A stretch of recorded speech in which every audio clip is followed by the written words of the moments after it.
Jikalau pada saat sholat bersamaan dengan waktu kita harus standby oleh atasan, kami biasa sholat tepat waktu, bolehkah kami tinggalkan atasan kita? Tentu saja boleh, pamit, sampaikan baik-baik, gitu kan? Kecuali dalam satu keadaan, kata ulama, memang yang sedang dijaga itu, gitu kan? Kalau sampai tidak dijaga bisa berbahaya secara umum bagi umat. Misal gini, imam Masjid Haram, pernah lihat? Kalau dia sholat itu didampingi 2 polisi, polisinya nggak ikut sholat, berdiri standby liatin orang. Nggak apa-apa fatwa ulama itu, karena imam haram ini kalau nggak dijaga dikeroyokin orang. Kadang-kadang mungkin orang niatnya baik, tapi karena sudah terlalu banyak bisa dicekik, bisa keinjak, bisa mati, bisa macam-macam. Dan kalau dia mati berbahaya ini, kan itu. Atau menjaga pasukan, kan itu, menjaga pasukan, ini juga termasuk dibolehkan. Bahkan sebagian ulama mengatakan dibolehkannya pada saat negara tidak aman, gitu kan, untuk sebagian prajurit meninggalkan sholat Jumat. Mereka berjaga-jaga, yang lain sholat Jumat, mereka beberapa orang memang nanti sholat duhur. Itu sudah umum fatwa para ulama.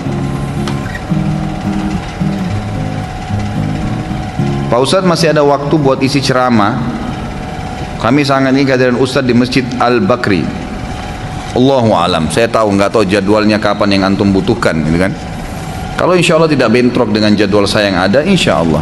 Tapi mohon maaf ikhwah-ikhwat sekalian, cukup banyak SMS yang masuk permintaan ke saya khawatir ini nanti salah faham, dianggap nanti Ustadz Khalid ini sombong, nggak mau diundang. Sama sekali nggak ada niat itu, demi Allah nggak ada. Saya bahkan pernah menolak saya diundang di komplek Menteri di Menteng untuk ceramah, gara-gara jadwal rutin saya yang sudah ada setiap hari Senin di salah satu jalan kecil di Jakarta Selatan. Saya tolak itu, maaf saya nggak bisa, karena di sini sudah jadwal, komitmen untuk itu. Jadi yang sudah berjalan ya sudah berjalan. Makanya alhamdulillah Allah mudahkan dengan izin Allah adanya Pak Diarto dan teman-teman ini yang sudah bergerak untuk bisa mengambil gambar, kemudian mengedit, lalu kemudian mengupload di YouTube. Antum bisa ikutin, alhamdulillah. Perlu juga saya sampaikan sekaligus, ada banyak jemaah saya dan saya selalu sarankan itu, kalau antum laki-laki sini punya istri, sibuk di rumah, ngerawat anak-anak, ngurus rumah, itu bisa dipandu mereka untuk mendengarkan ceramah-ceramah saya dan belikan kitabnya, kitab Bulughul Maram, kitab Minhajul Muslim, kitabul Kabair yang sedang kita bahas ini kan. Sini-sini, jangan jauh-jauh, kejauhan ya. Tidak apa-apa kena kamera. Jadi dikaji, subhanallah ada beberapa ibu-ibu yang akhirnya pengakuan suaminya dan dia pun dapat manfaat banyak. Jadi sambil masak dengarin ceramah Bulughul Maram, hadis yang kesekian. Itu di YouTube sekarang alhamdulillah sudah hadis 1000 lebih tuh. Tapi sayang itu saya tanya ibu-ibu di Kelapa Gading yang saya ajar, Bu, sudah 1000 hadis, sudah berapa yang dihafal? Hehehe, ketawa-ketawa. 1000 hadis sudah dibahas gitu kan. Masih belum ada yang dihafal, biar satu, ini luar biasa. Tapi ya minimal sudah pernah dengar lah.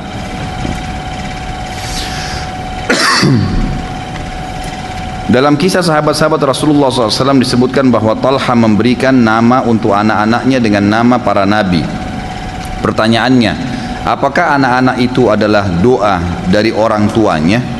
Apakah nama anak itu adalah doa dari orang tuanya? Bisa terjadi, bisa terjadi doa. Sebagian ulama menyebutkan nama yang diberikan oleh orang tuanya akan Allah berikan sesuai dengan niat orang tuanya, gitu kan? Makanya pada saat memberikan nama Abdullah, ya Abdullah yang telah Nabi SAW katakan dalam hadis, nama yang paling Allah cintai Abdullah dan Abdurrahman. Atau misalnya Abdullah bin Abbas, Abdullah bin Umar diniatkan seperti nama-nama para sahabat, itu boleh, kan gitu. Jangan seorang artis lalu dikasih namanya anaknya juga artis. Jadi kalau kacau artis itu kacau juga anaknya nanti. Bagaimana jika nama pemberian orang tua kita ubah dikarenakan tidak ada artis secara islami? Boleh saja, nggak ada masalah. Nabi SAW beberapa kali mengganti nama-nama sahabat yang tidak punya makna atau maknanya tidak baik. Apakah Ustadz punya referensi buku nama-nama anak yang baik? Ada, terbitan Pustaka Ibnu Umar yang pernah saya bawa itu. Mungkin kurang lebih 10.000 atau anggap paling mahal 15.000 rupiah. Judulnya nama-nama yang baik buat anak gitu. Apa benar hadis yang menceritakan Nabi Musa AS menampar malaikat maut hingga matanya buta? Hadis itu dihasankan yang saya tahu oleh sebagian ulama hadis, gitu kan? Dan bukan Nabi Musa alaihissalam memukul, gitu kan, memukul malaikat maut itu dalam kondisi sebagai malaikat, bukan. Perlu antum tahu, memang dalam beberapa riwayat disebutkan malaikat maut ini sering mendatangi para nabi-nabi. Hampir semua kalau kisah-kisah para nabi itu kita temukan, sering kali mereka dikunjungi oleh beberapa malaikat, di antaranya Jibril, di antaranya malaikat maut, sampai kisah yang masyhur tentang Daud alaihissalam yang pernah didatangi malaikat maut dalam rupa manusia ya. Lalu kemudian Nabi Daud mengetahui pada saat dia sebutkan saya adalah malaikat maut. Lalu kata Daud alaihissalam, kalau kau nanti mau datang, untuk apa kamu datang? Dia bilang untuk mendatangimu, menziarahimu. Kata Daud alaihissalam, kalau nanti tiba saatnya kau datang untuk mencabut ruhku, tolong berikan isyarat terlebih dahulu. Satu waktu malaikat maut ini lama nggak datang kepada Daud alaihissalam, bertahun-tahun. Waktu dia datang pada saat itu, lalu kata Daud alaihissalam, untuk apa kamu datang? Untuk mencabut ruhmu, kata malaikat maut. Kata Daud, bukankah saya sudah minta tolong diberikan isyarat? Kata malaikat maut, bukankah rambutmu sudah memutih hai Daud? Mana tetanggamu si fulan? Bukankah kulitmu sudah berkeriput? Gitu kan? Nabi Daud alaihissalam meninggal dalam kondisi sudah tua, gitu kan? Itu isyarat. Jadi ada komunikasi antara Nabi-Nabi dengan ini contoh saja. Nabi Musa AS juga kebetulan pada saat riwayat ini disebutkan, memang beliau kedatangan malaikat maut dalam bentuk manusia, dan malaikat maut dalam riwayat ini mengatakan saya akan mencabut ruhmu. Musa tidak kenal dia, langsung dipukul, gitu kan? Seperti itu. Jadi itu memang riwayat ya, dijelaskan dan diterima oleh para ulama. Memang riwayatnya dihasankan. Apa itu ibadah mahdha dan ghairu mahdha? Sebenarnya kalau ringkasnya sih, ibadah yang ditekankan, yang wajib dengan yang sunnah, yang diharuskan dikerjakan dan yang disunnahkan, dianjurkan untuk dikerjakan. Seperti itu kurang lebih ringkasnya supaya mudah difahami ya. Dasar kebenaran qala Allah dan qala Rasul. Abu Musa al-Ash'ari ketika sholat malam di rumahnya didengar oleh Rasulullah SAW oleh Rasul dan memujinya dengan memiliki suara indah. Apakah sholat tahajud dan sholat malam itu tidak disirkan atau disuarakan bacaannya? Saya tidak tahu ini. Baiklah, kalau yang dimaksud sini dari riwayat tadi Abu Musa al-Ash'ari ini cuma pertanyaan, bukan berhubungan dengan Abu Musanya. Apakah sholat malam itu disirkan, dikecilkan suara atau dijaharkan, dikeraskan? Tentu saja dua-duanya boleh. Sholat sunnah dibolehkan untuk seseorang mengeraskan suara atau mengecilkan suara. Sholat sunnah umumnya, terutama sholat sunnah yang dasarnya memang Nabi SAW pernah mengeraskan suara, seperti sholat malam. Abdullah bin Umar mengetahui bacaan Nabi SAW di sholat malam pada saat ikut sholat dari Al-Baqarah, Al-Imran sampai An-Nisa, gitu kan, selesai itu karena suara Nabi SAW terdengar. Nabi SAW juga pernah melewati rumah Abu Bakar lalu mendengarkan bacaan Abu Bakar, tapi kecil, lewat depan Umar, rumah Umar, suaranya Umar besar di sholat malam. Lalu kemudian subuhnya bertemu dengan Nabi SAW, bertemu dengan mereka berdua, dan Nabi SAW tanya Abu Bakar, kenapa kau kecilkan suaramu? Terdengar dari luar rumah ya, tapi kecil, artinya memang ada suara kan? Nah, dari luar rumah sekecil apapun tetap aja berarti keras di bagian dalam, gitu kan?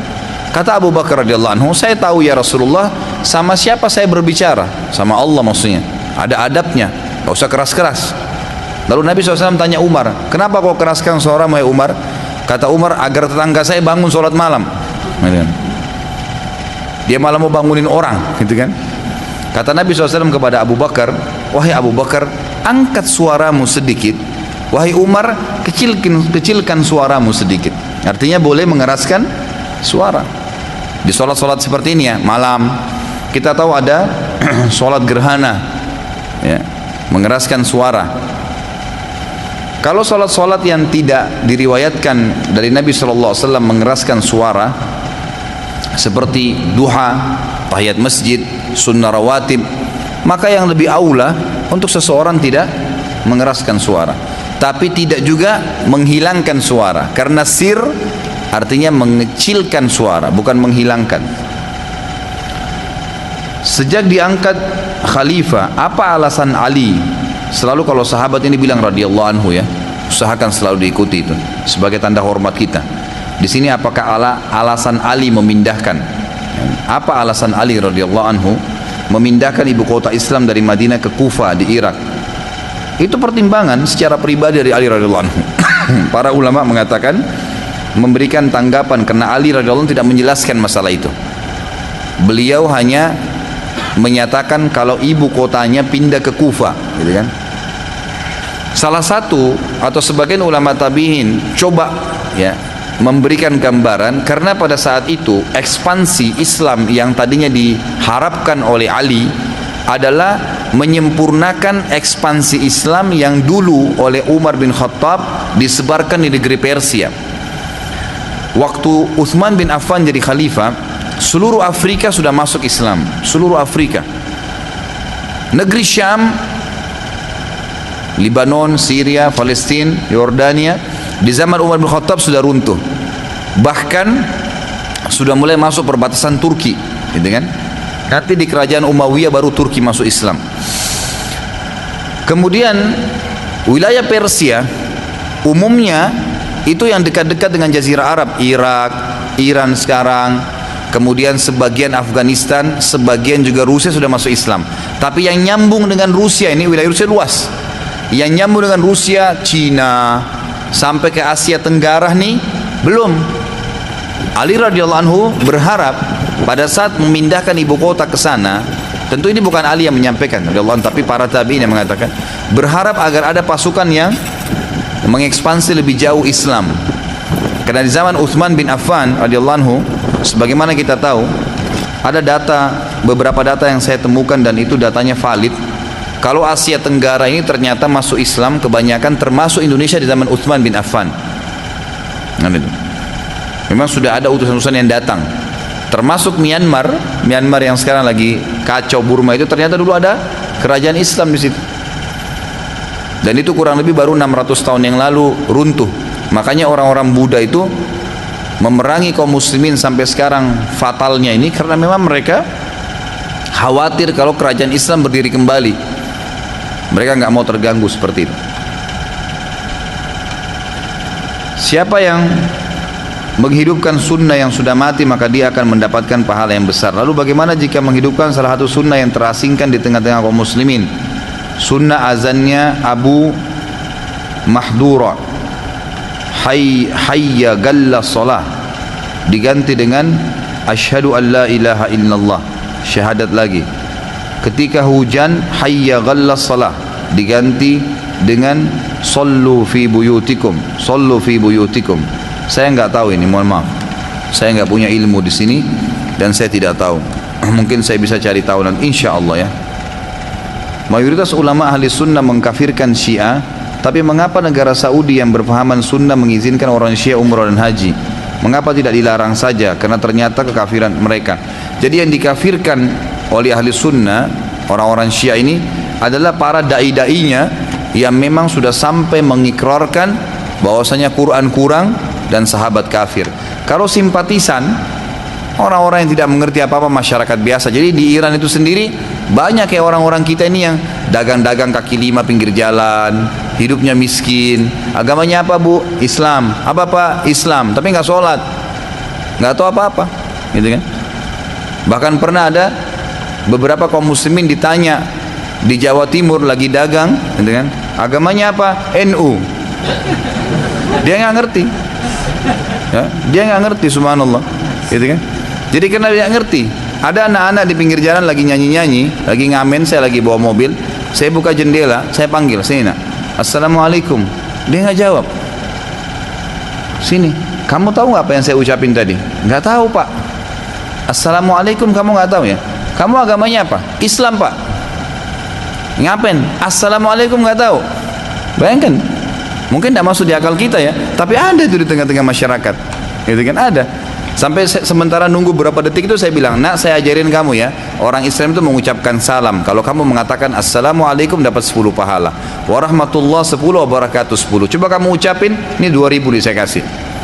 Diucapin sama dia saya kasih 2000. Minimal saya sudah ajarin salam, gitu kan. Kalau yang ada juga yang tahu salam, ya waalaikumsalam Pak, gitu. Tahu rukun Islam nggak? Nggak tahu. Ajarin rukun Islam. Tapi ada tengah-tengah masyarakat. Nah orang seperti ini tidak dikatakan kafir, nggak ngerti. Emang tidak tahu. Tapi yang mengatakan Abu Bakar kafir, Umar kafir, wah macam-macam. Nah ini sudah jelas, kan gitu. Jadi memang tidak bisa dipukul rata semua. Ustadz, kalau uang hasil dari menjual rumah itu sedekah 2,5% ya. Kalau anak ngasih sedekah ke karyawan anak yang kurang mampu untuk beli motor karena motornya udah nggak layak pakai, itu gimana Ustadz? Sahkah? Jadi sedekah itu tidak ada persentasenya. Sedekah nggak ada persentase. Sedekah itu fungsinya untuk ya meninggikan derajat di surga, memberatkan timbangan amal hari kiamat. Kalau zakat mensucikan harta, gitu kan? Makanya zakat ada persentasenya, 2,5% itu zakat yang wajib dikeluarkan bagi orang yang memenuhi 2 syarat haul dan nisab. 1 tahun masa uang tabungan dan investasi. Yang dipakai tidak masuk di situ. Kalau sedekah nggak ada persentasenya, bebas. Makin banyak makin bagus, makin tinggi derajat surga, makin berat timbangan hari kiamat. Belikan motor silahkan, sah saja, tidak ada masalah. Waalaikumsalam warahmatullahi wabarakatuh. Apa perbedaan antara madhab, manhaj dan firqah? Madhab diambil dari kata-kata zahabah yang berarti tujuan sebenarnya, atau tempat yang akan didatangin. Zahaba yadhabu bahasa Arab artinya pergi, menuju, jalan. Zahabtu ilal masjid, saya menuju ke masjid, gitu kan. Jadi seperti itu, menuju, tujuan, itu madhab namanya. Jadi kalau dikatakan madhab adalah tujuan, kalau dalam ilmu agama tujuan yang bisa dipegangi untuk mengambil hukum, madhab. Kalau manhaj adalah prinsip dalam menjalani sesuatu keinginan atau keputusan, itu manhaj, prinsipnya, gitu kan. Seperti misalnya seorang penulis, dia mau menulis buku, ada orang menulis buku lengkap semua dengan referensinya, footnote-nya banyak, jelas. Hadis disebutkan satu hadis, footnote nomor 1 riwayat Bukhari dalam bab ini, kitab ini, nomor hadisnya halaman sekian, riwayat Muslim gini. Dia pilih cara itu namanya manhajnya dia, jalan yang dia pilih untuk menentukan sesuatu yang dia ingin lakukan, gitu kan. Kalau mazhab tadi tempat tujuan untuk mengambil sebuah hukum. Antum datang ke pengajian yang memang antum pilih hanya menyebutkan hadis Nabi SAW, hanya pemahaman ahli sunnah, itu namanya manhaj, gitu kan. Memilih sebuah keputusan yang merupakan prinsip kita dalam mengambil sebuah langkah. Kalau firqah itu sebenarnya kelompok, ya. Firqah, kelompok. Jadi firqah itu bisa berarti dua ya, bisa firqah itu kelompok, atau firqah itu gabungan sesuatu yang tadinya terpecah, terurai kemudian menjadi satu. Seperti misalnya Allah mengatakan dalam Al-Quran tentang cambukan Nabi Musa alaihissalam kepada Laut Merah, fakana kullu firqin kattaudil azim. Setiap firq ini ya adalah tadi pecahan air yang terurai kemudian bersatu lalu kemudian jadi tembok, jadi seperti tembok. Tapi kalau firqah yang dimaksud sini umumnya adalah kelompok-kelompok, firqah dalam Islam, jamaknya firaq. Apakah istilah gulu hanya dinisbatkan pada sesuatu yang berlebihan dalam agama saja, atau bisa juga dinisbatkan berlebihan dalam perkara dunia? Enggak, agama saja. Kalau istilah gulu ya, kalau berlebihan dalam urusan dunia itu ada tabzir, mubazir. Gulu ini khusus masalah agama. Masya Allah.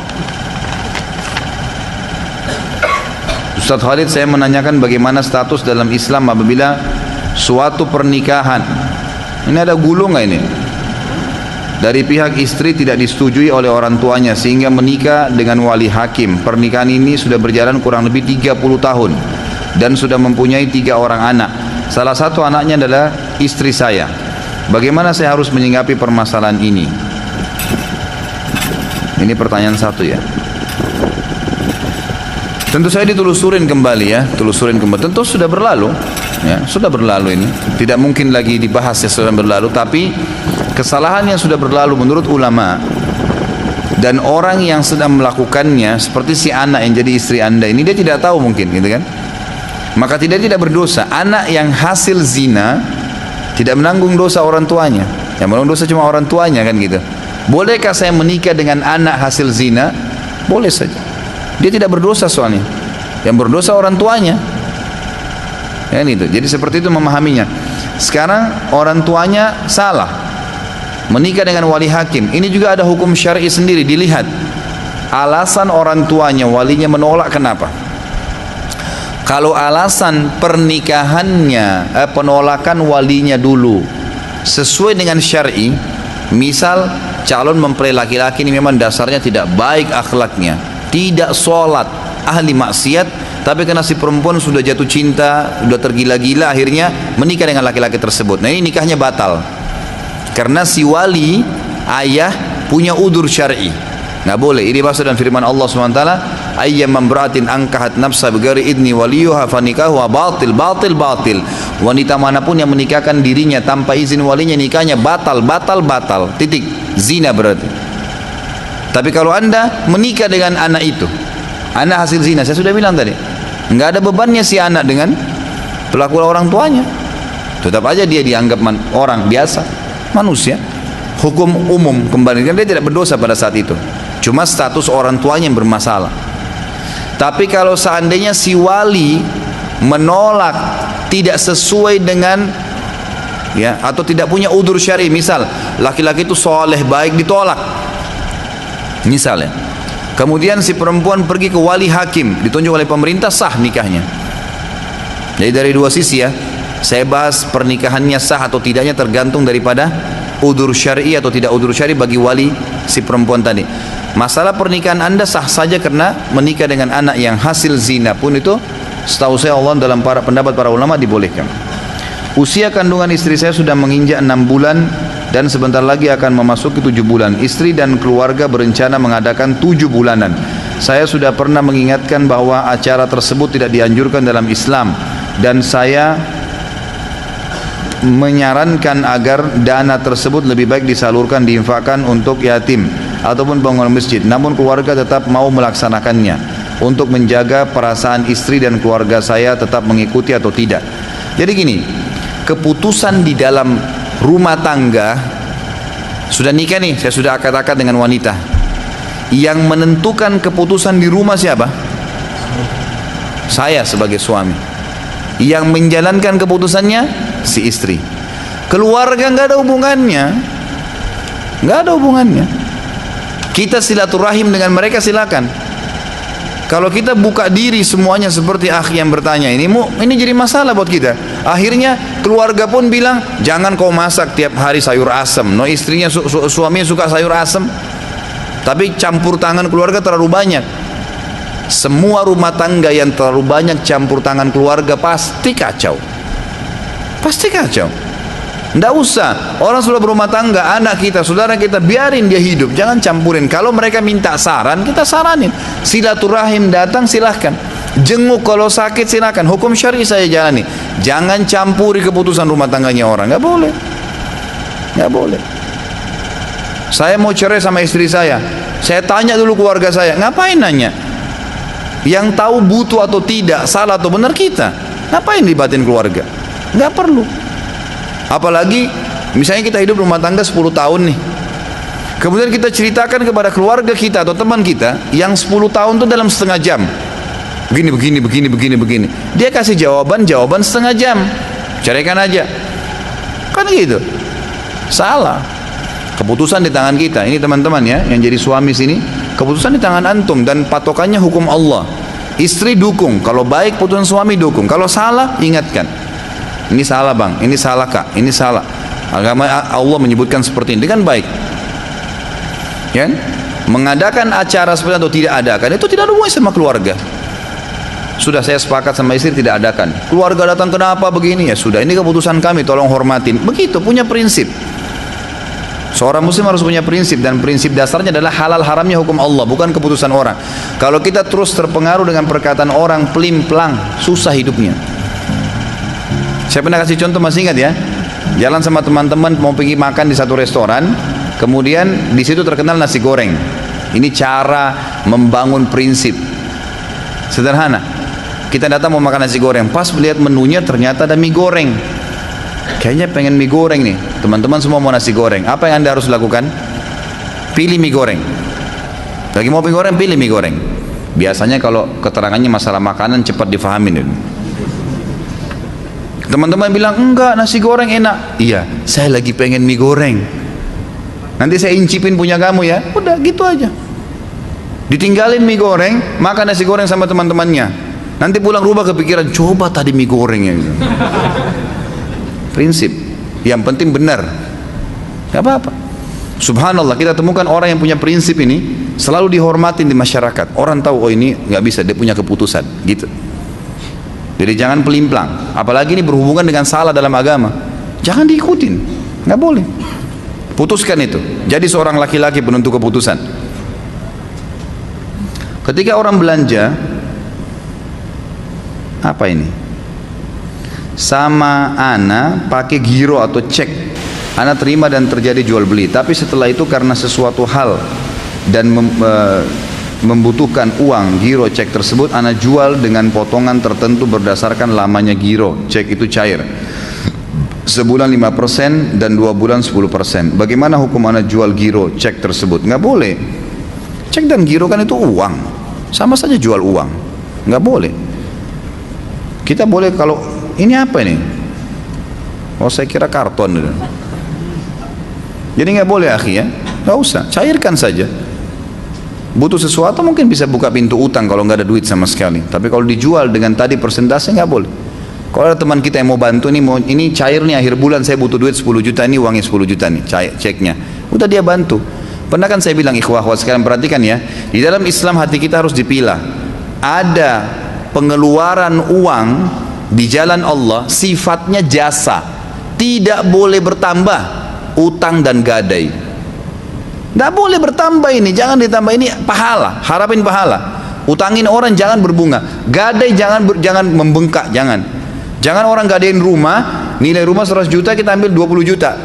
Begitu jatuh tempo sebulan dia nggak bisa bayar, disita rumahnya, diambil semua 100 juta. Loh, utangnya orang cuma pakai cuma 20 juta. Ini nggak boleh. Jual rumah itu kita punya hak. Ini sebulan kalau kau tidak bayar saya jual ya. Dijual 100 juta. Ambil 20 juta punya anda, 80 juta kembalikan kepada orang. Itu memang khusus. Itu urusan akhirat tuh pahala. Kalau nggak bisa jangan buka pintu utang karena bahaya riba. Gharar, bahaya. Ada mengeluarkan dana, bisa ambil keuntungan. Persentase perhitungan, investasi, bisnis. Silahkan. Saya mau 40, saya mau 30, saya mau 70, silahkan. Tapi jangan hubungkan dengan utang dan tadi ya, gadai. Tolong bantu doanya untuk ibu saya yang sedang sakit, semoga diampuni dosanya, sembuhkan penyakitnya, cepat pulang dari rumah sakit dan dimudahkan urusannya. Ya, kita aminkan insyaallah. Doanya sudah disebut semua ini, gitu kan? Ya, mudah-mudahan Allah kabulkan insyaallah. Pemimpin 2019 presiden dari umat Islam. Agar dari sekarang sesama ulama bersepakat meminta umat Islam memilih pemimpin Islam karena mengharapkan partai sangat tidak berdaya. Sebenarnya ulama sudah sering ya, sudah sering mereka mengingatkan umat, sudah sering mereka sepakat, tapi justru karena sudah terlanjur sistem demokrasi, sistem partai-partai ini sudah ada, akhirnya jadi serba salah. Mau ditonjolin siapa yang mau dukung, kan itu masalahnya begitu. Kecuali kalau sistem ini tiba-tiba berubah ya, gitu, atau membuka ada jalur khusus tidak pakai partai bisa mencalonkan diri, mungkin bisa. Dan insya Allah kita tetap tidak putus asa. Mudah-mudahan Allah SWT mengutus kepada kita seorang alim ulama, seorang yang bertakwa dan faham halal hukum halal halalnya Allah yang menjadi pemimpin kita. Syariat Islam bisa nggak dimulai di daerah-daerah seperti contoh di Aceh? Tentu bisa saja, ya, bisa saja gitu kan, nggak ada masalah. Minta, sekarang kan ada perda kan gitu, ada keputusan daerah, bisa diambil. Itu tergantung daerah-daerahnya. Kalau bisa diputuskan dan pemerintah pusat tidak mempermasalahkan, tidak mendatangkan mudarat yang besar, maka jalankan, bagus sekali. Cuma yang perlu diketahui, hukum Islam di Indonesia sudah berjalan ya. Saya sudah pernah jelaskan. Anda sekarang hadir di majelis ta'lim ini tuh ya hukum Islam. Sholat berjamaah di masjid, azan dikumandangkan, menikah dengan cara Islam, cerai dengan cara Islam, warisan dengan cara Islam. Kita punya majelis ulama Indonesia, puasa Ramadan diiklankan, pergi haji dan umrah pemerintah bahkan lepaskan. Presiden kita sampai sekarang masih muslim. Ada sebagian substansial hukum yang belum diterapkan, pencuri potong tangan, orang berzina dicambuk. Tinggal itu saja yang perlu kita dakwain. Jadi ibaratnya umat Islam Indonesia ini, ban mobil kita lagi kempes satu saja, bukan tiga, bukan empat, satu kempes. Diapain? Tambah angin, tambal kalau bocor, jalanin mobilnya.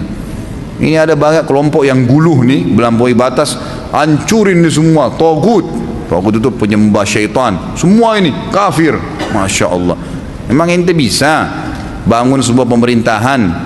Memang nggak bisa kepolisian dikemas secara syar'i, tiba-tiba azan polisi semua ke masjid? Bisa kok, kan bisa sebenarnya, bukan tidak bisa.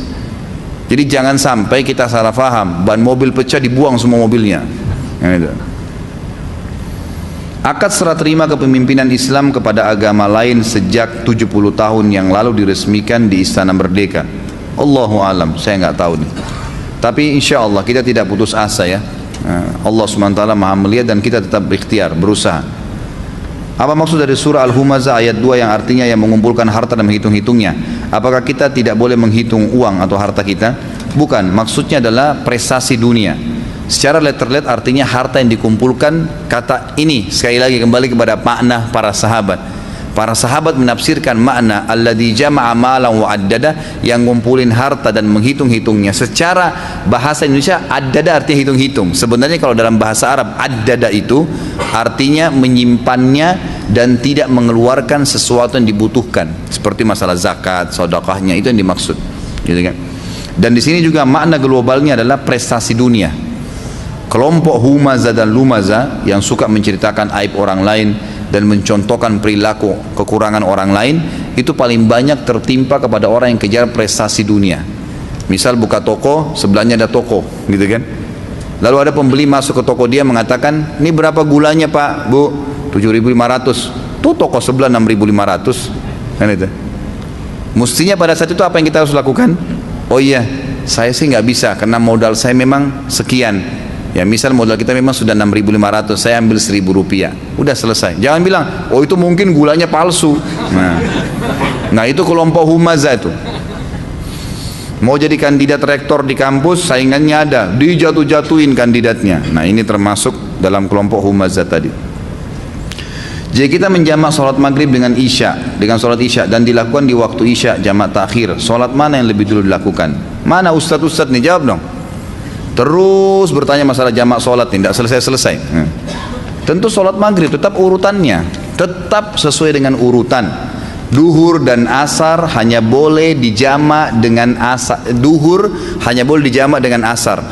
Sebagaimana asar juga cuma boleh dijamak sama duhur. Nggak boleh asar sama maghrib, nggak boleh. Subuh sama duhur nggak boleh. Cuma duhur sama asar. Itu contoh dari Nabi SAW. Sebagaimana maghrib cuma boleh dijamak sama isya. Begitu juga isya sama maghrib. Nggak boleh maghrib sama asar, nggak boleh isya sama subuh. Gitu kan? Ini penting, dijamak. Dan boleh ditakdim, maksudnya didahulukan duhur asar di waktu duhur. Boleh isya dan maghrib di waktu maghrib. Itu takdim namanya. Boleh ditakhir, diterlambatkan. Nabi SAW semua pernah contohkan dalam riwayat-riwayat yang sahih, di antara riwayat Bukhari, beliau pernah menjamak takdim dan takhir, diterlambatkan. Seperti di musim haji, beliau di Arafah menjamak duhur asar, jamak takdim, duhur asar di waktu duhur. Isya, maghrib dan isya beliau menjamak takhir di Muzdalifah, diterlambatkan. Nah ini tetap sesuai dengan urutannya. Kalau duhur sama asar ditakhir, diterlambatkan di waktu asar, tetap duhur dulu. Maghrib dan isya di waktu isya tetap maghrib dulu, tetap urutannya sama. Apakah Ustaz membawa buku mahkota pengantin? Tidak ada. saya nggak bawa ini. Biasanya kalau teman-teman mau buku bisa cari di toko buku. Saya sudah sering tunjukkan judulnya ya. Ini judulnya referensi saya. Kalau pada saat itu Anda ambil, saya bawa. Kalau enggak, cari di toko buku aja atau mungkin pesan. Karena saya tidak setiap saat bawa buku. Khawatir nanti orang pikir saya jual buku deh. Padahal tujuannya hanya untuk memudahkan agar antum dapat, gitu kan. Apakah memperingati Maulid Nabi termasuk keadaan yang berlebihan? Karena Rasulullah SAW dan para sahabat tidak contohkan. Ini sudah lebih dari 70 kali saya jelaskan, gitu kan. Dari sejarah-sejarahnya, dari macam-macam, gitu kan. Tentu saja mengerjakan perintah yang Nabi SAW tidak ajarkan adalah gulu, boleh berlebihan, menambah, jelas sesuai dengan maknanya kan. Terdapat potongan hadis perbuatan yang tidak dicontohkan Nabi, amalnya tertolak dan menuju kepada kesesatan. Apakah kesesatan di sini maksudnya seperti orang kafir atau menjadi kafir? Tidak. Yang tidak mengikuti tuntunan Nabi SAW. Seperti apa sih? Dalam segala hal. Apapun yang dikerjakan dalam masalah ibadah, kalau tidak ikuti Nabi SAW, karena kita semua kiai dan guru kita cuma satu, Muhammad SAW. Mau orang Afrika, orang Arab, bule, Melayu sama saja. Tidak ikutin contoh beliau berarti termasuk membawa pada kesesatan. Kalau sedang menghafal atau muraja Al-Quran, apakah harus berwudu atau menutup aurat? Ustaz, tentu saja. Kalau wudu lebih afdal, karena dalam keadaan berwudu itu selalu ada. Kalau tutup aurat, ini tergantung aurat yang mana nih. Aurat dibagi dua ulama. Ada aurat yang mutlak tidak boleh ada siapapun lihat kecuali pasangan hidup. Itu maksudnya aurat dari dada sampai ke kemaluan. Ini mutlak, gitu kan? Ini sudah tidak boleh secara mutlak dilihat kecuali oleh pasangan, laki-laki atau perempuan, gitu kan? Ada aurat yang boleh dilihat oleh sebagian mahram, ayah, ibu, saudara, saudari. Itu lutut ke bawah, siku ke lengan, ke tangan, siku ke tangan, leher ke atas, gitu kan? Ini semua aurat yang kedua yang boleh dilihat oleh sebagian mahram. Jadi tidak boleh kalau misalnya anak perempuan dilihat dadanya oleh ayahnya misalnya, gitu kan? Atau anak laki-laki dilihat bagian kemaluannya oleh ibunya, itu semua tidak boleh. Jadi ada batasan boleh untuk mahram. Selain ini sudah tidak boleh gitu. Nah, dalam aurat yang tidak boleh dilihat kecuali oleh pasangan, ulama sepakat mengatakan tidak boleh baca Quran nih. Ya, misalnya terbuka telanjang bulat baca Quran, tidak boleh. Nanti sudah dirincikan baru faham ya. Tapi kalau aurat yang boleh dilihat oleh sebagian mahram boleh baca Quran, boleh mengulangi hafalan. Kondisinya sedang ada dalam keadaan ruangan tertutup tadi sudah ya. Boleh tidak berniat puasa yang lain selain Senin Kamis, Ayyamul Bid atau puasa Daud di bulan Sya'ban? Ini khilaf di antara ulama. Tapi saya pribadi berpegang pada pendapat bulan Sya'ban diperbanyak puasa, tapi hanya puasa yang sudah dianjurkan, Senin Kamis, Ayyamul Bid, ya kan itu. Kalau mau lakukan puasa Daud, itu dilakukan, itu lebih baik. Sekarang ini ada beberapa ayat yang ditafsirkan lain, misalnya lakum dinukum waliyadin. Mereka menafsirkan salah, yaitu lebih kepahaman sekuler. Bagaimana cara kita meluruskan pemahaman ini? Saya sudah bilang tadi, kembali kepada pemahaman sahabat. Baca tafsirnya sahabat. Sahabat bilang apa tuh lakum dinukum waliyadin? Itu kan ada sebab turunnya ya. Al-Mughirah, seorang kafir Quraisy, berkata kepada Nabi SAW, wahai Muhammad, kita negosiasi nih. Kata Nabi SAW, seperti apa? Mekah kita bagi dua aja, sehari buat kamu, sehari buat kami. Nabi tanya lagi SAW, apa maksudmu? Dia bilang, sehari kami ikuti agamamu, kami ucapkan selamat untukmu, ya? Semua yang kamu ajarkan kami ikuti, tapi syaratnya hari esok kau ikuti ajaran kami, ucapkan selamat buat kami, pokoknya jadi agama kami. Kata Nabi SAW, nggak bisa, nggak mungkin. Diam sejenak, lalu dia bilang lagi, hai Muhammad, begini aja kalau gitu, sehari buat kami, seminggu buat kamu. Nggak bisa, kata Nabi SAW. Muhammad, sehari buat kami, sebulan buat kamu. Nggak bisa, kata Nabi SAW. Baik Muhammad, sehari buat kami, setahun buat kamu. Nggak bisa, kata Nabi SAW. Terakhir Muhammad, sehari buat kami, seumur hidup buat kamu. Kalau mau dipikir-pikir ini kan bisa saja Nabi SAW sehari ikut mereka sembah berhala, ucapin ucapan-ucapan mereka, wirid-wiridnya, zikir-zikirnya, apa panggilannya. Sebab itu mereka seumur hidup menyembah. Kata Nabi SAW, tidak bisa. Jibril langsung turun bawa surah Al-Kafirun. Itu sebab turunnya, gitu kan? Lakum dinukum waliyadin, semua orang kafir tidak boleh diikuti ajarannya. Jelas, itu maksudnya. Jangan ditambah lagi, ini terakhir. Apa benar ada perkataan Umar bin Khattab yang membolehkan minum sambil berdiri? Terima kasih Ustaz.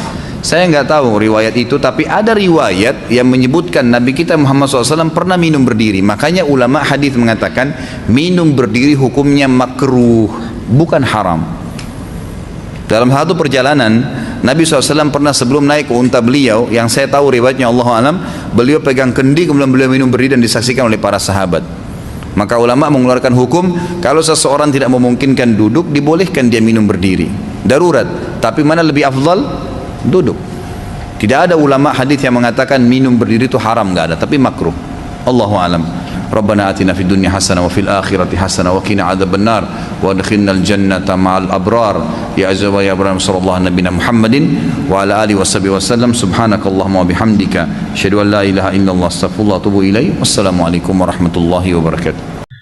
Baik, pertanyaan yang pertama, Ustaz, ada seorang yang meminjam uang tapi mungkir atau mangkir dari janjinya dan akhirnya ana suruh dia bersihkan kebun sebagai gantinya. Kemudian dia mau minjam lagi, tapi tidak ana berikan karena pengalaman sebelumnya. Berdosa ke ana? Tidak berdosa. Sama sekali tidak berdosa. Malah itu pilihan yang tepat. Kalau ada orang sudah pernah utang sama antum dan dia tidak bayar, antum punya hak tidak kasih selamanya. Itu hak kita. Karena meminjamkan uang itu beda dengan orang yang minta sedekah, lain. Kalau ada orang miskin kita tahu minta sedekah itu jangan ditolak. Tapi kalau orang mengajak investasi, ya, meminjam utang, ini semua hak kita, boleh kita tolak, bisa kita terima walaupun orang itu dasarnya kita belum tahu sebelumnya, artinya tidak pernah punya pengalaman buruk. Itu hak antum, boleh antum tolak, boleh antum beri, itu hak antum sepuluhnya. Apalagi kalau orang itu sudah punya pelanggaran-pelanggaran, maka kita punya hak untuk tidak memberikannya. Bagaimana caranya agar terlepas dari kalung-kalung iblis tersebut? Berilmu, punya ilmu syar'i sehingga terpandu. Tadi saya sudah rincikan bagaimana orang yang paling mulia dalam masalah harta adalah orang yang memiliki ilmu, kemudian hartanya teratur dan terkontrol dengan ilmunya. Masalah hawa nafsu, dia menikah, lampiaskan pada pasangan yang halal. Begitu pula dengan jabatan, tidak usah dikejar. Cobalah pekerjaan yang di depan mata kita yang termudah dan jangan tambah program hidup kecuali memang darurat. Karena makin ditambah program hidup, maka butuh ekstra tenaga, energi, ekstra waktu, dan juga ekstra pengawasan. Karena kalau kita buka pintu baru dari usaha-usaha atau dari apa saja itu butuh ekstra semuanya.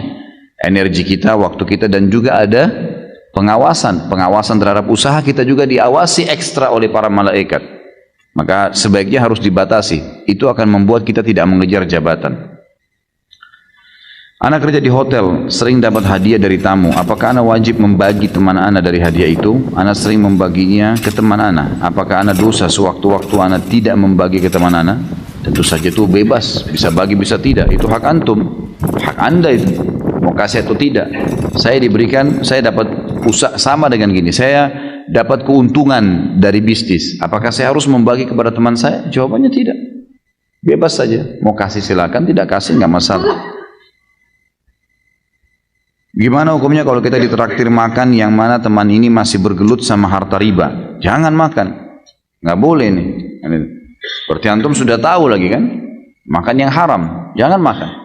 Nanti dia tersinggung, tidak usah peduli, bukan masalah kita dia tersinggung. Sampaikan baik-baik, maaf ya saya nggak bisa karena gaji kamu masih dari riba. Lebih baik saya yang traktir deh, misal kita balik. Ya, karena ini nggak boleh. Jadi satu kali disampaikan seperti itu, nanti yang kedua kali, dua kali, tiga kali dia nggak akan undang lagi kan? Karena memang dia tahu kita nggak boleh teman-teman memakan sesuatu yang haram, baik dari penghasilan kita atau penghasilan orang lain sama. Konsekuensinya ada pembersihan. Minimal penyakit menimpa badan antum. Itu apa? Repot-repotin diri. Gak usah. Ini. Bahasakan kalau nggak boleh. Sudah tahu jelas dari haram, nggak boleh. Kalau kita tidak tahu sumber pendapatannya dia halal atau haram, kemudian kita tahu secara zahir yang kelihatan orangnya baik, nggak apa-apa. Setelah kita makan ternyata kita tahu bahwasanya itu adalah pendapatan haram, insya Allah tidak ada beban syar'i di situ. Ya. Tetapi tetap ada pembersihannya. Jadi jangan sampai nanti antum makan sesuatu yang haram, antum tidak tahu nih, lalu berjalan waktu. Seminggu kemudian baru antum tahu, oh ternyata orang ini haram nih, kerja di tempat riba misalnya, haram. Maka jangan heran tiba-tiba antum mules, 3 hari sakit, buang-buang air besar, itu pembersihan. Pasti ada pembersihannya, tahu atau tidak tahu gitu. Ada pembersihannya di dunia. Kalau di akhirat antum lepas dari hisab karena tidak tahu hukum. Saya seorang profesional video maker, pekerjaan saya syuting dan edit video. Alhamdulillah saat ini saya mengenal sunnah. Ternyata musik yang menjadi bagian dari pekerjaan saya untuk edit video itu haram dalam Islam. Apakah nafkah yang saya dapatkan haram? Jika musik tanpa lirik yang saya gunakan juga haram, mohon pencerahannya Ustaz. Tentu saya teman-teman sekalian sudah pernah kita jelaskan panjang lebar hukum musik, dan saya sudah bahasakan jumhur ulama mengatakan tidak ada pintu untuk membuka pintu musik itu halal, kecuali memang yang ada dalilnya, seperti gendang yang digunakan bagi wanita di acara pernikahan dan juga ya di hari raya Idul Adha atau Idul Fitri. Tapi selain daripada ini tidak dibenarkan. Kalau antum mengedit video dan kemudian larinya tidak menggunakan musik, tapi mungkin hal-hal yang menggunakan mulut atau menggunakan selain musik, ya. Seperti sekarang masih ada pendapat ulama masalah anasyid, dengan lantunan-lantunan kalimat yang memotivasi orang misalnya. Maka itu masih ada pintu terbuka gitu. Tapi kalau masalah pendapatan dari musik, pendapatan dari perbuatan film-film yang tidak benar misalnya, jelas ada perempuan terbuka auratnya dan seterusnya, ini haram. Tidak bisa teman-teman sekalian, mohon maaf. Kalau antum walaupun pendapatannya sudah miliaran di situ, kalau bertanya pada seorang dai tentang hukum halal haram dan itu haram, pasti kami akan katakan haram. Dan itu demi kebaikan antum tentunya. Ya, karena kalau pada saat ini sekarang sudah tahu haram, lebih baik daripada 5 tahun, 6 tahun lagi baru antum tahu kalau itu haram. Karena makin lama dimakan harta tersebut, makin besar konsekuensi pembersihannya. Sebagaimana saya bahasakan tadi. Kalau tadinya kita cuma sakit 6 bulan, nanti lama-lama bisa sakit 2 tahun, 3 tahun. Bisa 10 tahun. Pembersihannya lebih berat. Maka sesuatu yang haram tetap haram temanku. Ya. Jadi dan harus ditinggalkan. Allahu a'lam. Setelah saya dengar kajian Ustaz, saya teringat dulu saya pernah mengambil hak orang lain. Tapi kejadian itu umur saya sekitar 8 tahun, belum balik. Apakah saya tetap wajib mengembalikan karena orang tersebut saya tidak tahu di mana? Tentu saja kalau ingat, usahakan kembalikan. Kalau ingat, walaupun waktu itu Anda belum balik, ya. Itu untuk betul-betul menjaga muru'ah kepada Allah SWT. Karena Allah membuat kita ingat, berarti ada sesuatu yang harus dibersihkan di situ. Walaupun kita belum balik, ya. Coba ingat, kalau tidak tahu, kira-kira kadarnya berapa, disedekahkan. Kira-kira. Sekarang sudah ingat, oh mungkin kayaknya kadarnya dulu itu 10.000 rupiah, 100.000 rupiah. Baik, kita keluarin, sedekahkan atas nama orang itu untuk membersihkan diri kita. Kalau Anda mendapatkan hasil jual beli mobil milik orang tua, boleh tidak setengah uangnya saya pakai untuk umroh dan setengah lagi saya pakai buat DP mobil lagi dengan persetujuan orang tua?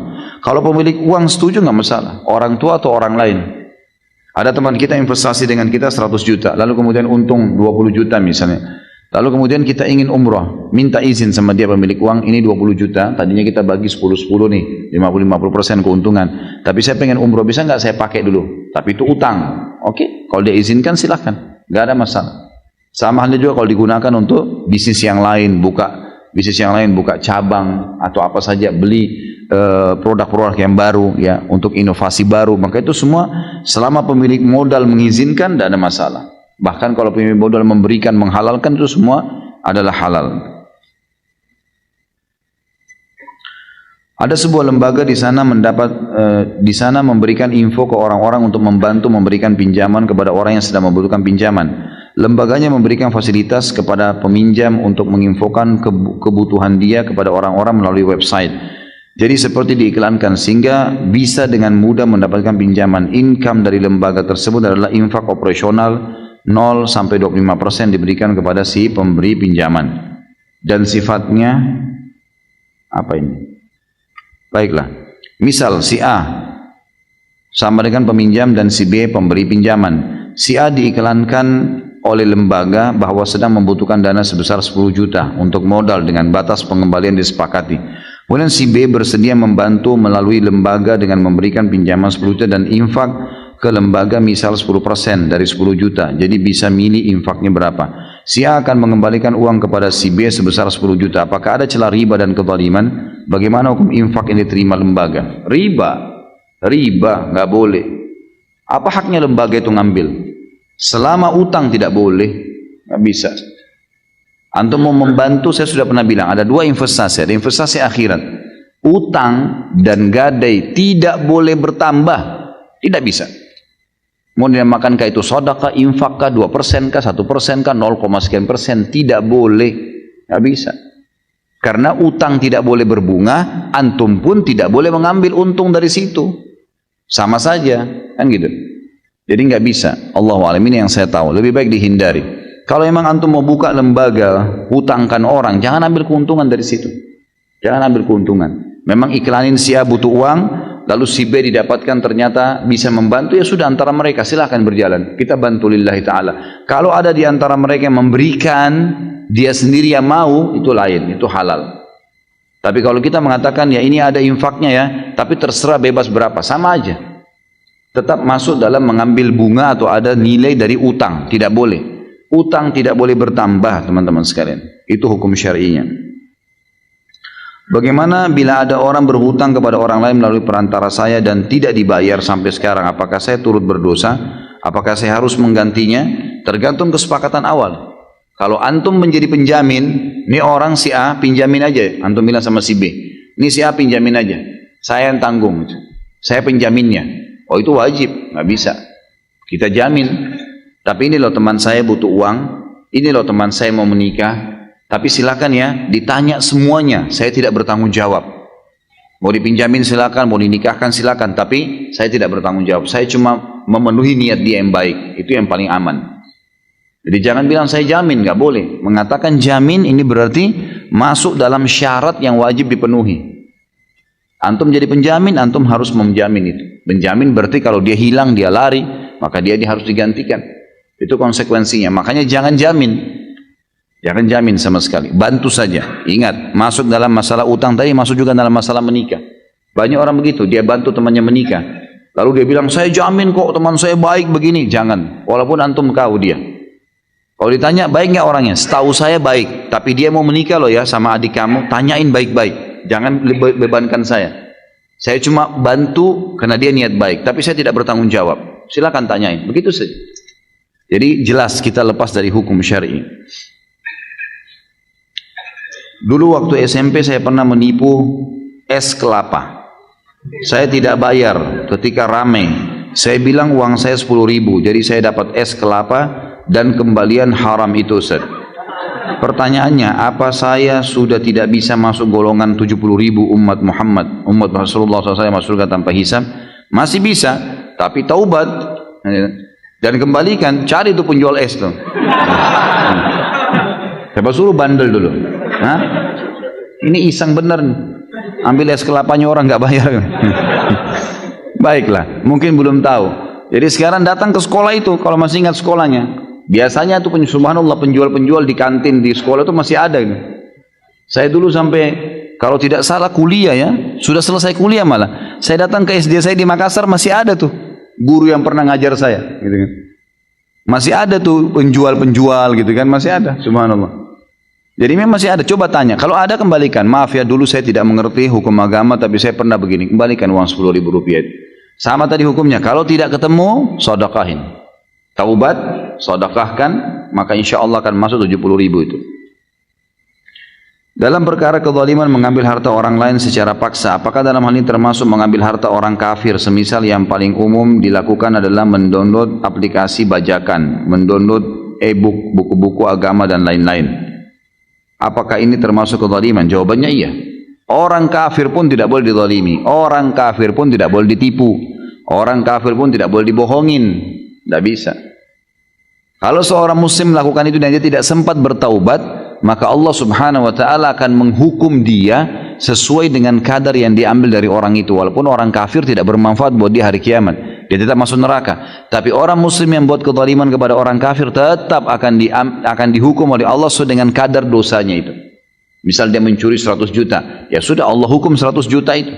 Seperti dia sedang melakukan pelanggaran kepada Allah, karena orang kafir itu tidak bermanfaat bagi dia kalaupun dia kasih pahala, gitu kan. Seperti itu memahaminya. Jadi tetap tidak boleh, saudaraku. Apa yang haram bagi seorang muslim diharamkan juga bagi non muslim. Cuma orang muslim lebih dimuliakan. Kayak ada orang muslim butuh bantuan sama satu orang kafir butuh bantuan, antum dahulukan orang muslim, gitu kan. Tapi bolehkah bantu orang kafir? Boleh, sangat boleh. Saya pernah jelaskan kan hadis Bukhari, Nabi SAW pernah bersedekah beberapa belas ekor kambing kepada orang musyrik dari belakang gunung Uhud, gitu kan. Tidak ada masalah. Pernah Nabi SAW, bahkan di Mekah banyak orang-orang yang pada saat pembebasan kota Mekah yang belum mengucapkan syahadat waktu itu ya, tapi mereka baru mau menyatakan masuk Islam. Oleh Nabi SAW dikasih, kembalikan harta-harta mereka. Menandakan boleh bersedekah dengan orang kafir, dan tidak boleh teman-teman sekalian. Ini masalah bajakan, ini tinggalkan. Dan antum begini, kalau tidak bisa, belum bisa ya sudah, jangan paksain. Jalan sesuai dengan yang bisa saja. Untuk apa antum mencari pendapatan halal ke depannya tapi dari sesuatu yang haram awalnya? Sama begini, pastikan rumah tangga yang dimulai dengan zina pasti sering ribut. Pasti ribut. Kacau tuh, karena pembersihan dosanya. Sama tadi, antum mulai usaha, mulai buka, tapi dengan bajakan-bajakan. Itu ada konsekuensi pembersihan. Jangan heran nanti kalau ada pegawai yang menipu, jangan heran nanti kalau pegawai keluar masuk, jangan heran nanti kalau terjadi hal-hal yang tidak diinginkan. Harus ada konsekuensinya. Lalu untuk apa teman-teman? Untuk apa? Belum bisa ya sabar, ada duit baru beli, gitu kan? Atau buat proposal tawarkan kepada investor-investor, banyak jalan. Berdoa kepada Allah lagi sujud, gitu kan? Minta kepada Allah, meeting sama Allah tuh malam hari. Sepertiga malam Allah turun ke langit bumi. Minta sama Allah, ya Allah, ya Allah, ya Allah, saya pengen, saya ingin, saya begini, mudahkan, bisa. Langsung bertemu dengan Allah SWT, setiap malam Allah datang. Kenapa nggak lakukan, gitu kan? Jadi tinggalkan teman-teman sekalian. Sesuatu yang antum tidak suka buat diri antum, jangan lakukan pada orang lain. Coba kalau antum di posisi orang itu lalu dibajak, mau nggak? Itu nggak mau kan? Lalu untuk apa antum lakukan? Lebih baik jangan teman-teman sekalian. Dan jangan paksakan. Kebanyakan teman-teman seperti ini karena memaksakan di atas kapasitasnya dia. Orang kebanyakan terlilit utang, KPR mobil misalnya, karena dia memaksakan di atas kapasitasnya, belum mampu. Tapi dia paksain, akhirnya susah. Akhirnya kena riba, gitu kan? Kalau sudah kena riba, cari ustadz untuk menyelamatkan diri, gitu kan? Ustadz gimana? Saya sudah terlanjur, gitu. Padahal dari awal, kalau ustadznya jeli ditanya tuh, emang dari awal waktu cicil mobil itu sudah tahu kalau nggak bisa bayar. Kalau dia bilang nggak bisa, tuh bahaya dosanya kan? Sudah tahu sebenarnya. Jangan paksakan diri. Naik angkot nggak apa-apa, gitu kan? Naik busway, apalah gitu kan? Lakukan dulu sesuatu. Atau mungkin belum bisa mobil, motor dulu. Belum bisa motor, sepeda, gitu kan? Apa sajalah, yang penting halal. Teman-teman sekarang kita tidak tahu kita bisa hidup hari ini atau tidak. Ada jaminan untuk bisa pulang ke rumah malam ini? Tidak ada jaminan. Lalu untuk apa pakai yang haram ini? Untuk apa? Hanya untuk dikatakan, oh hebat punya mobil ya, hebat punya rumah ya. Untuk apa? Tidak ada manfaatnya teman-teman sekalian. Tidak ada manfaatnya. Untuk apa paksakan diri di atas kapasitas kita? Jangan teman-teman sekalian. Terlalu berat konsekuensinya hari kiamat. Apa hukum melipat pakaian atau celana ketika sholat? Dilipat apa maksudnya nih? Lengan kah, kaki kah? Banyak, gitu kan? Kalau menggulung pakaian lengan itu juga ada sebuah hadis yang melarang memang ya. Dalam sholat beda kalau lengan pendek, tapi memang lengannya ada terus digulung. Itu juga ada larangan sebenarnya. Dan ini masuk ulama masukkan juga sama dengan celana. Lebih baik sekalian dipotong. Ya, dipotong sudah nggak ada keraguan lagi. Sudah sekalian, gitu kan? Mau dia melorot tidak melorot, tetap tidak isbal, kan aman, gitu. Kenapa nggak sekalian teman-teman? Kalau mau patuh sama Allah jangan setengah-setengah nih. Harus jiwanya yang kuat, tegar. Bahwa kalau kita mati berhadap sama Allah memang kita sebahagia, memang sudah selesai urusannya, gitu kan?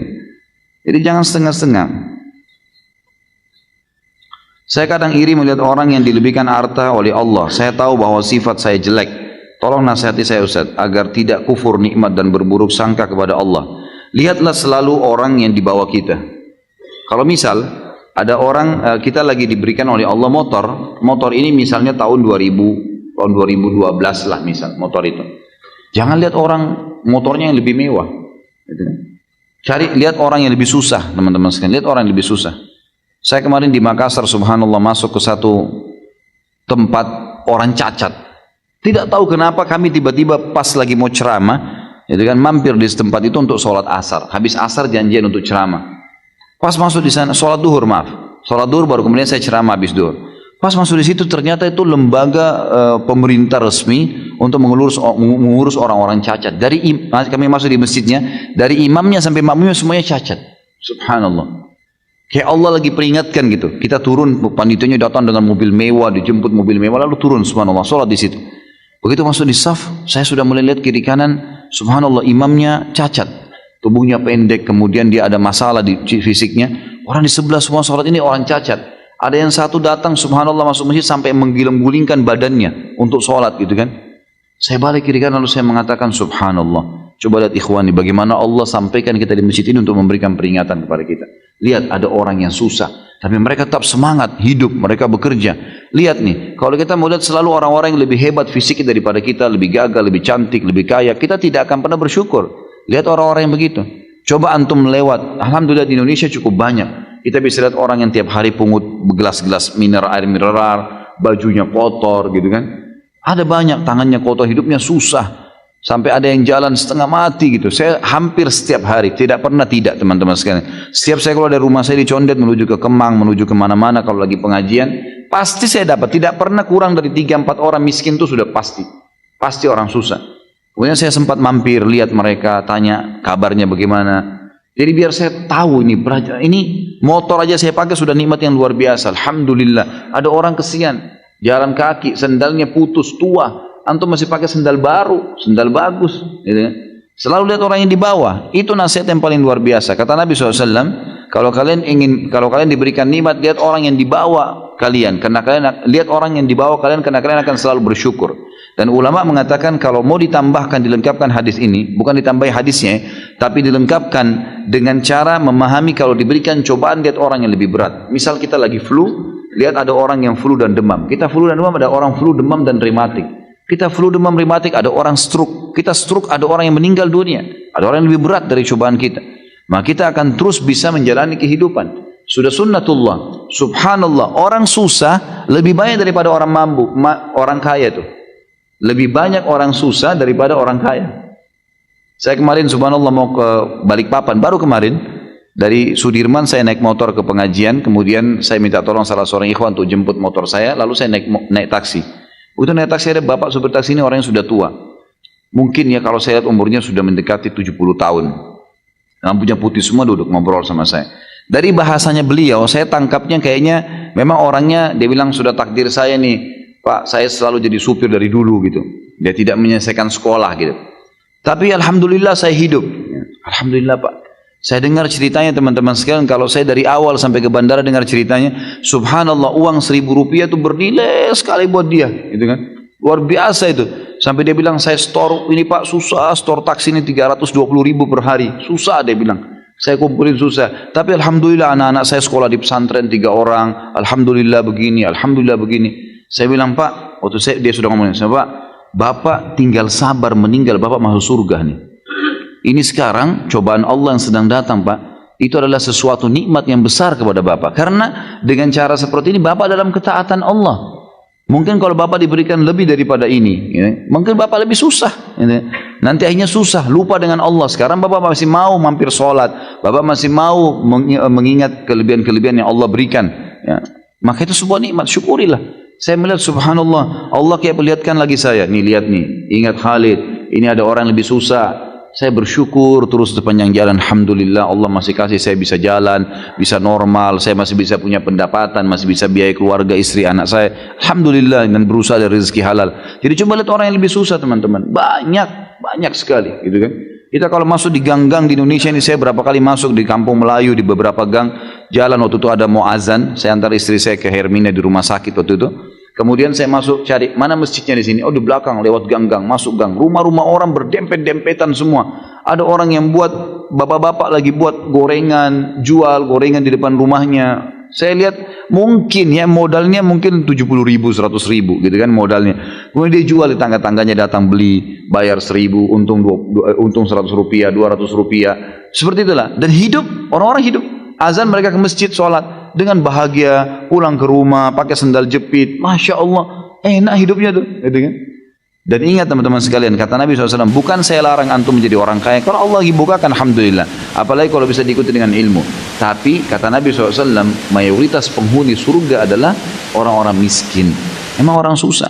Jadi kalau antum lagi dicoba dengan Allah Subhanahu Wa Taala, maka nikmatin cobaan itu, karena itu sebenarnya sesuatu yang terbaik buat kita. Dan ada beberapa poin-poin yang sudah saya sampaikan, tentunya bisa dihubungkan dengan apa yang saya sampaikan sekarang ini. Saya pernah mendengar kajian tentang riba. Apakah uang yang tercampur dalam bank itu riba? Sedangkan gaji setiap bulan selalu ditransfer ke bank dan selalu mendapat bunga. Tentu saja tergantung pekerjaan antum. Kalau pekerjaannya halal maka tidak ada masalah. Dan kalau bisa dialihkan ke bank syariah, saya sudah katakan itu jauh lebih baik. Alihkan ke bank syariah jauh lebih baik. Kalau tidak bisa pun harus di situ, ya sudah. Apa boleh buat? Yang penting jangan interaksi dengan bunganya. Kalau lagi di print tiap bulan misalnya, print minta adakan kodenya sendiri bunga itu. Ini jangan diambil bunganya. Jangan interaksi di situ, dan insya Allah tidak ada masalah. Kalau tidak ada jalan lain, kalau masih bisa, alhamdulillah lebih baik dipindahkan ke bank syariah sebagaimana sudah saya pandu pertemuan yang lalu.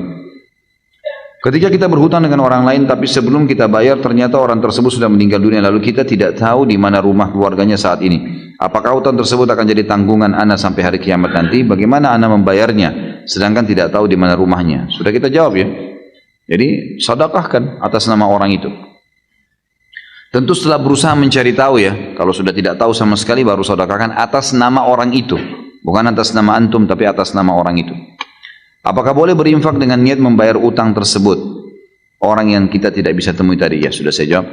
Ana pernah meminjam uang kepada orang lain dan sampai saat ini orang tersebut tidak Ana pernah meminjamkan uang kepada orang lain dan sampai saat ini orang itu belum membayar utang. Apakah ini termasuk pembersihan dosa di dunia sebelum yang tadi Ustaz sampaikan? Tentu saja. Semua cobaan yang datang kepada kita sebagai orang muslim di dunia itu akan jadi pembersihan dosa, semuanya, termasuk uang antum yang tidak dibayar oleh orang lain.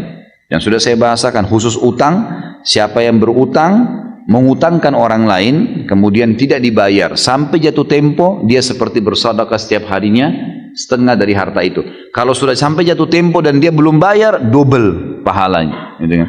Double. Jadi seakan-akan kita sedekahkan setiap hari double itu. Maka mungkin kalau orang tidak utang dengan kita, maka kita tidak akan sedekah sebanyak itu, tidak dapat pahalanya. Bersangka baiklah dengan Allah.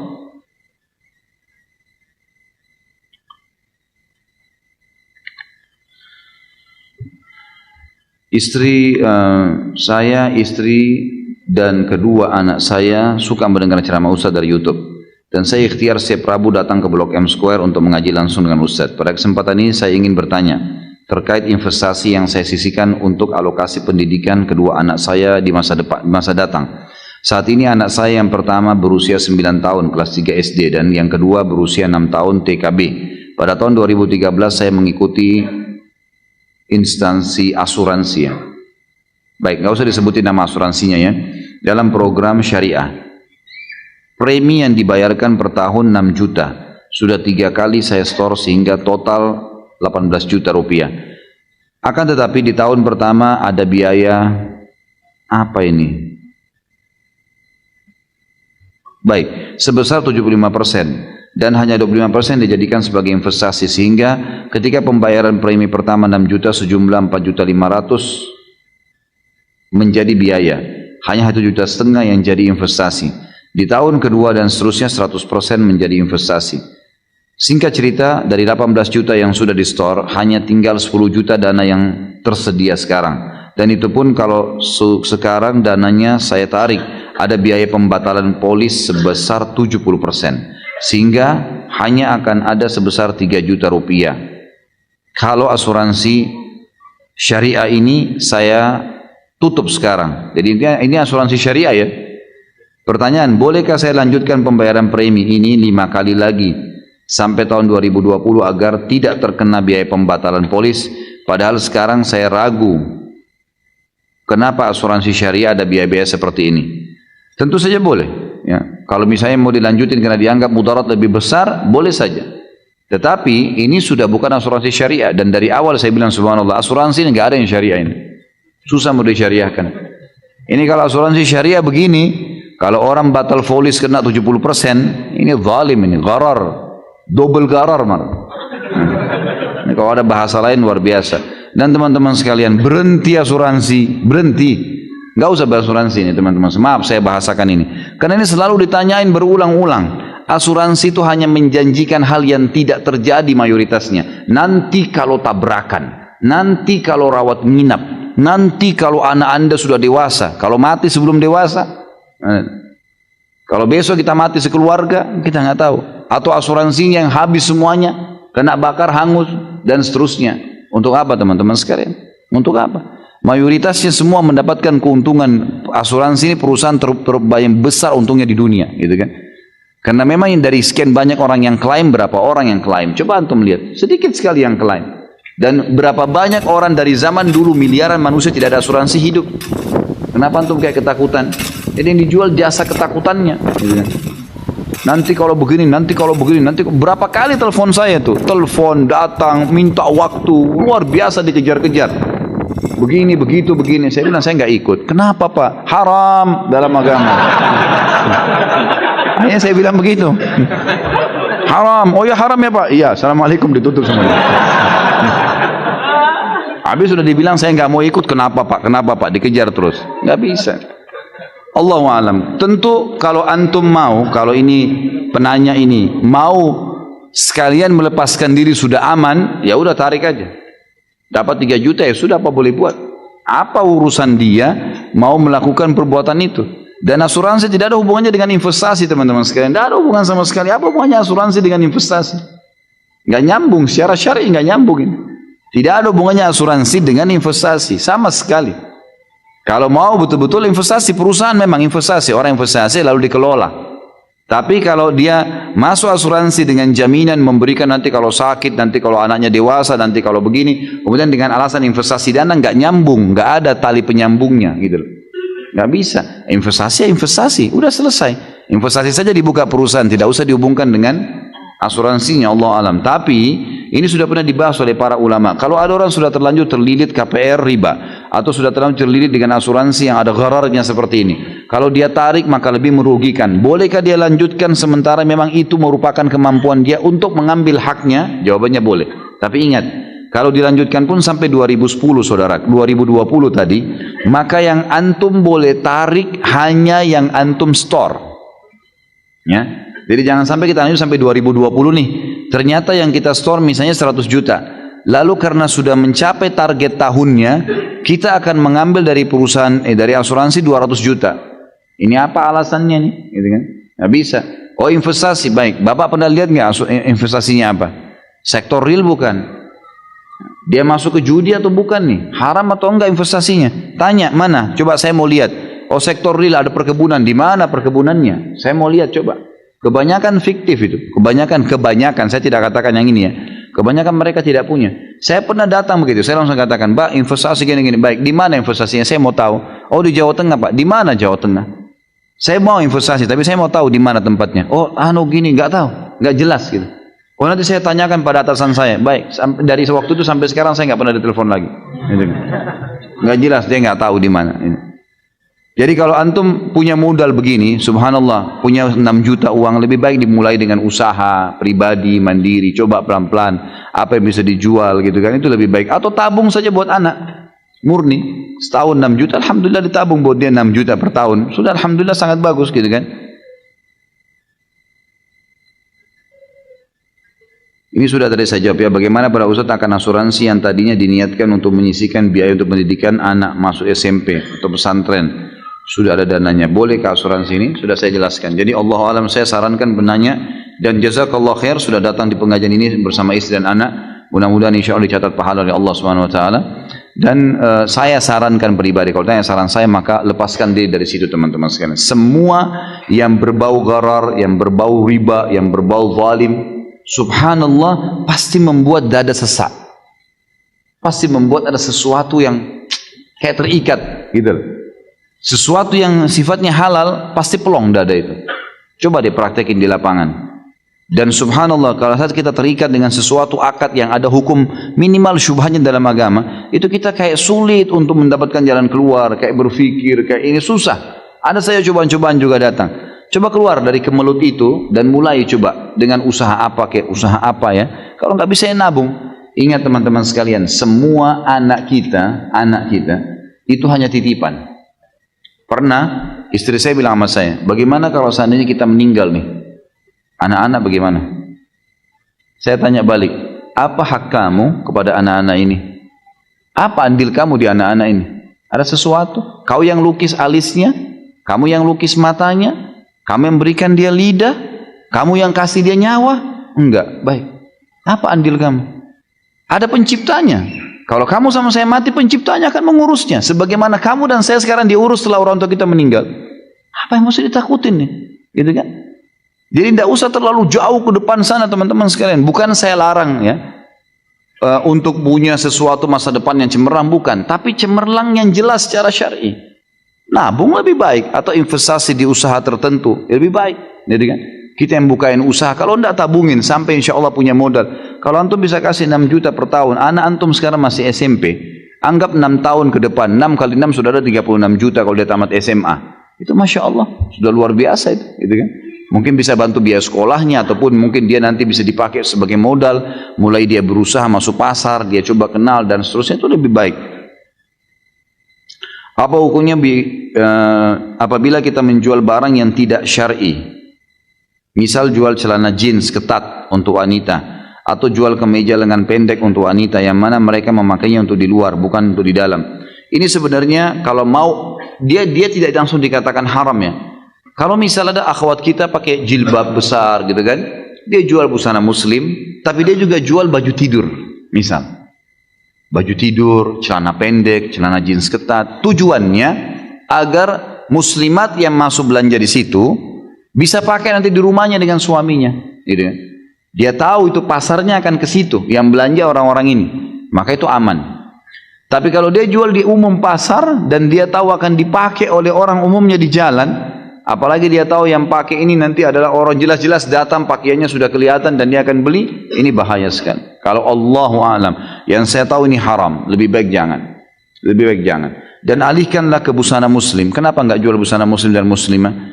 Kenapa enggak lakukan itu teman-teman? Banyak orang yang saya lihat transisi, dia pindah dari, memang dia dasarnya desainer, kemudian dia alihkan dari baju yang konvensional, mungkin lari ke baju-baju syar'i. Tapi Masya Allah, maju pesat, luar biasa gitu. Ya, ada banyak terjadi seperti itu.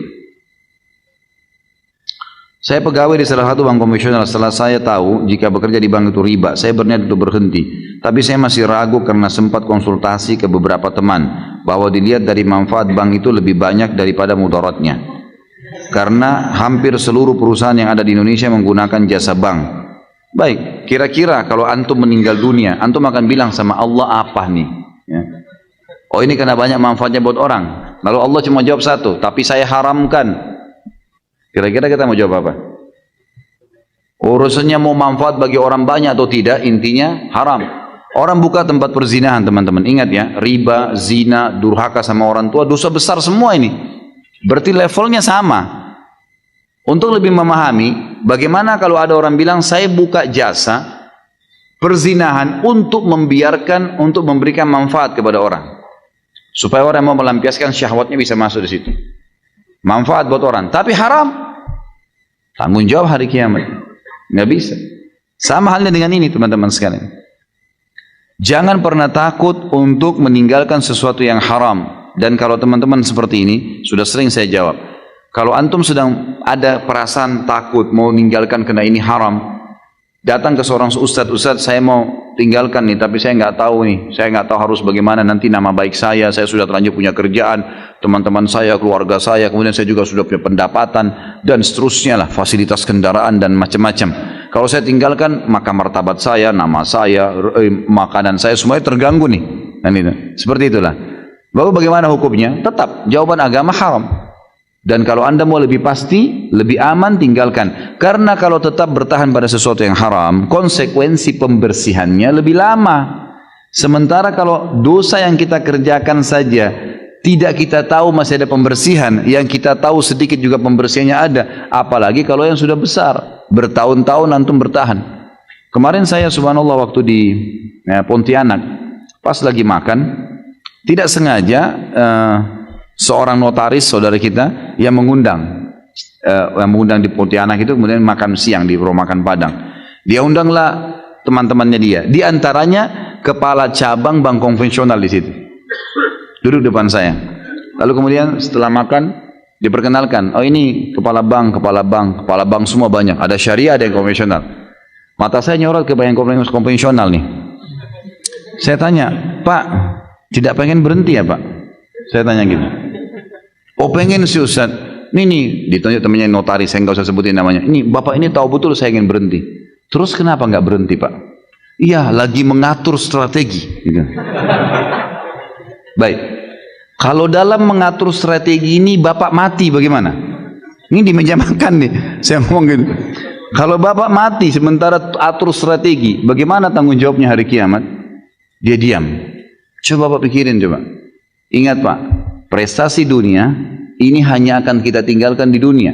Di akhirat, apa yang Bapak lakukan dari kebaikan akan diterima. Pikirkan baik-baik ini.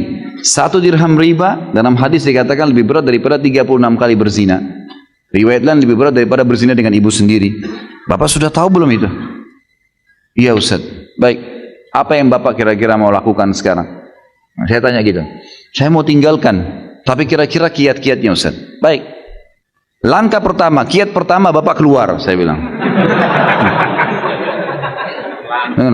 Keluar dulu. Kenapa keluar? Dia kan diam. Saya tanya, Bapak pasti tanya saya, kenapa keluar? Saya bilang iya. Bapak sekarang lagi injak lumpur, penuh lumpur nih semuanya. Lalu bilang, Ustaz, bersihin dong. Saya bawa air nih, selang.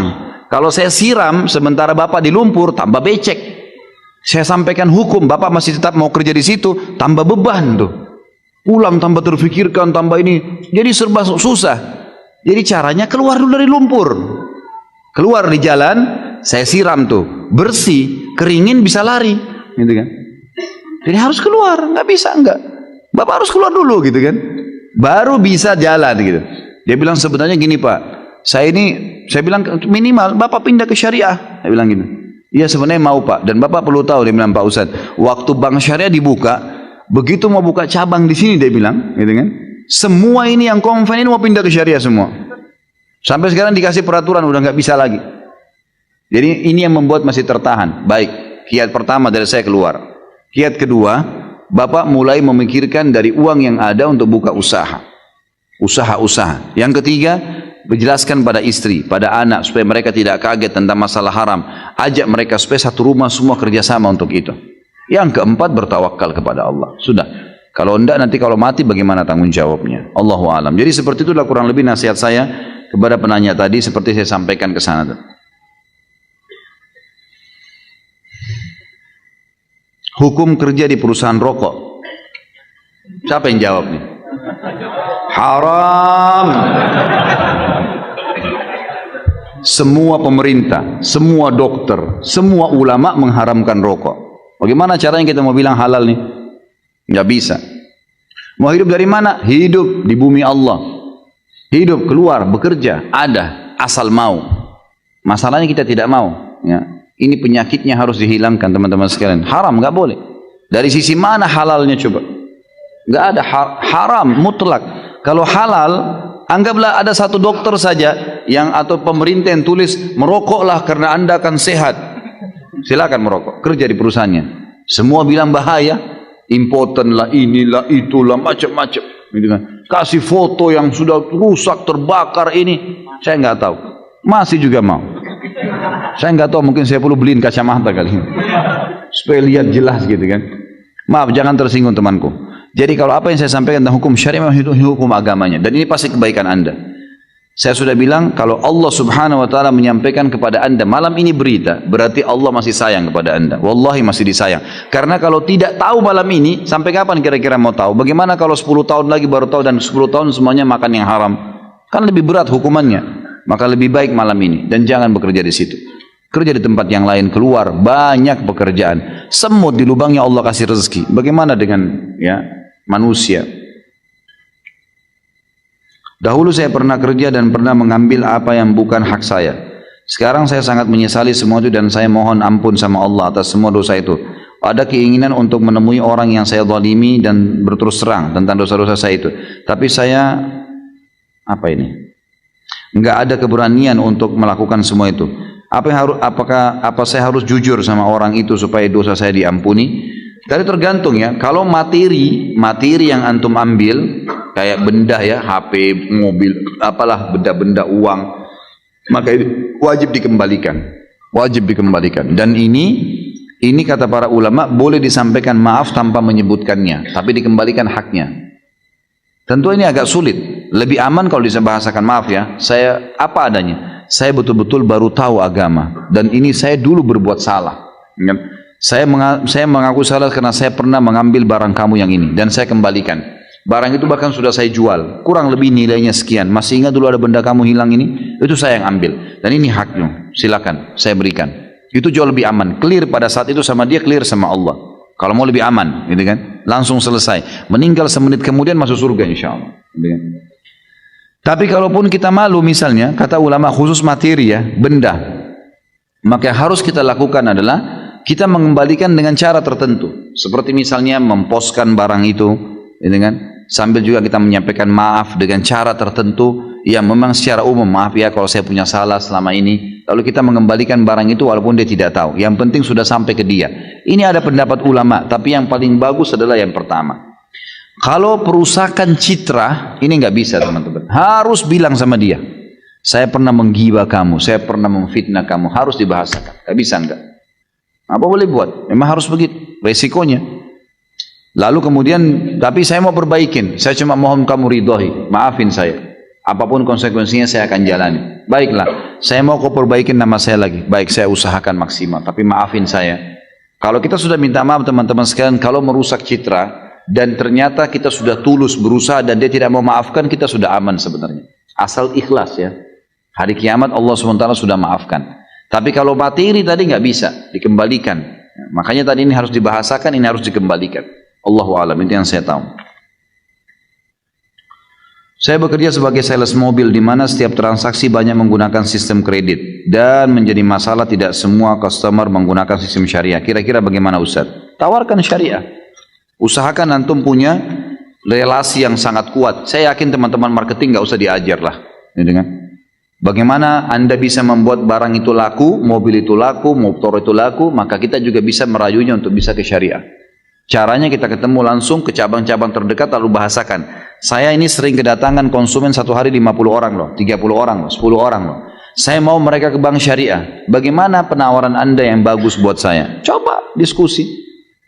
Apa yang kira-kira bisa membuat dia tergiur? Ini loh, bank konven itu tawarkan ini. Ini loh penawarannya. Coba hitung-hitungan. Bisa nggak Anda lebih murah daripada ini? Supaya ada yang saya bisa sampaikan kepada konsumen. Kan gitu. Coba datang, sampaikan. Negosiasi. Insya Allah mudah-mudahan ada jalan keluarnya gitu. Jalan keluarnya. Allah alam, itu yang saya tahu. Karena tidak mungkin teman-teman pada saat antum membuka kredit dengan bank konvensional lalu saya bilang, oh ini nggak kena dosa. Dari sisi mana coba? Oh jelas dia akhirnya KPR ke bank riba dan antum penyebabnya. Dari sisi mana saya bisa bilang secara syar'i dan itu bertanggung jawab hari kiamat itu boleh? Tidak mungkin kan gitu, pastilah tidak boleh. Solusinya adalah tawarkan ke bank syariah dengan cara tadi. Contoh, teman-teman marketing sangat tahu masalah ini. Atau coba datang kepada kepala dealer, kira-kira bagaimana caranya Pak, saya atau ibu saya ingin menawarkan kepada konsumen supaya mereka mau beli cash. Apa solusinya di dealer? Bisa nggak bayar cicilan 6 kali, 12 kali di sini di dealer? Mungkin ada yang menggiurkan sehingga kita tidak usah lagi berhubungan dengan bank misalnya. Apalah, coba sistem apa kira-kira yang bisa? Karena kita harus dapat celah syar'i. Kalau nggak bisa.